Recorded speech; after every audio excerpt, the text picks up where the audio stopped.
就这样了，除去他不方便的日子，他们1个星期见一次，一次做2回。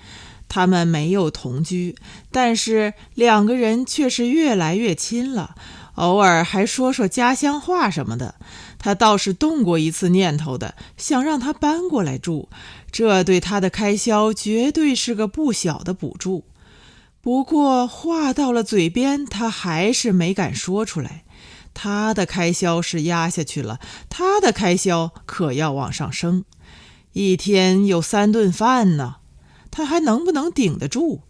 万一扛不下来，再让人家搬出去，2个人就再没法处了。还是不动了吧，还是老样子的好。可他越来越替他担忧了，他一个人怎么弄呢？还是住在一起好，一起买菜，做爱也方便。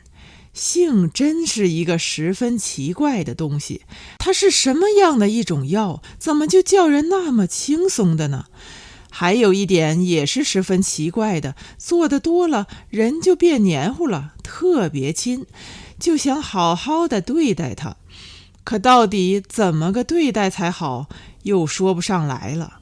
不过他的这么一点小小的心思，在做爱的时候还是体现出来了。最初的时候，刚开始的时候，他是有私心的，一心只想着解决自己的问题。现在不同了，他更像一个哥哥，要体贴得多。他对自己尽可能的控制，让他更快乐一些。他好了，他也就好了。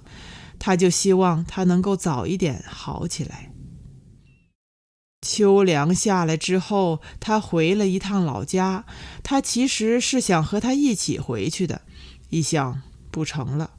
离开户部街菜场2个星期，这个岗位是不可能等他的，多少比他壮实的人在盯着他的位置呢。他也就没有客套，只是在临走的时候给他买了几个水果，路上吃吧，就这么啃，都洗过了。都说小别胜新婚，新婚的滋味是怎样的，他们不知道。然而小别是怎样的盛境，他和他一起领略了。其实也就隔了2个星期，可这一隔不一般了。他在呼风，他能唤雨，好死了。这一次他却没有给他打分，他露出了他骄横的、野蛮的和不管不顾的那一面，反反复复的要。后来还是他讨饶了，可怜兮兮说不能了，还有夜班呢。不管你是哥，你就得对我好一点。那就再好一点吧。他们是下午上床的，到深夜10点他还没有起床的意思。到后来他实在也好不出什么来了，他就光着身子躺在他光溜溜的怀里，不停地说啊说，还用胳膊反过来的勾住他的脖子。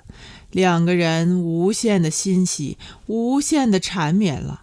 他突然哦了一声，想起什么来了，弓着腰拽过上衣，从上衣的口袋里面掏出了他的手机。他握住手机说，哥，商量个事好不好？他的双手托住了他的乳房，下巴搁在他的肩膀上，脑袋一抬，说吧。他从手机里调出一张相片，是一个男人，说这个人姓赵，单身，年收入大概在16万左右。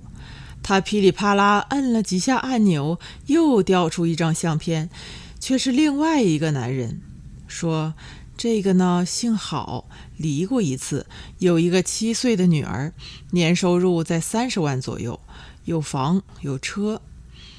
介绍完了，他把手机放在自己的大腿上，握住了他的手。他把他的5只手指全都嵌在了他的指缝里，慢慢的摩挲。我就想和你商量商量，你说哪一个好呢？他把手机拿过来，反复的比较，反复的看，最终说还是姓郝的吧。他想了想说，其实我也是这么想的。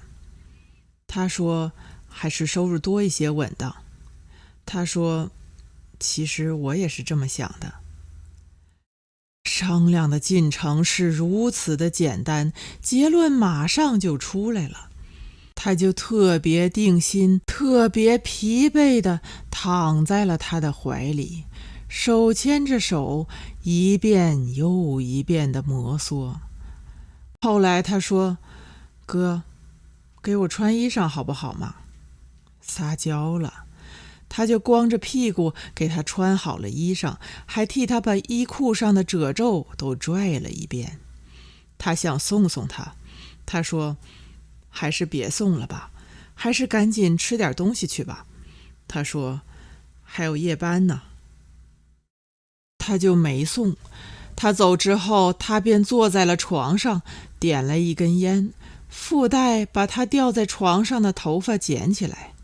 这个疯丫头做爱的时候就喜欢晃脑袋，床单上全是她的头发，她一根一根的捡，也没地方放，只好绕在了左手食指的指尖上。抽完烟，掐了烟头，她就给自己穿。衣服穿好了，她也该下楼吃饭去了。走到过道的时候，她突然觉得左手的食指有点疼，一看，嗨，全是头发。他就把头发撸了下来，用打火机点着了。人去楼空，可空气里全是他。他真香啊！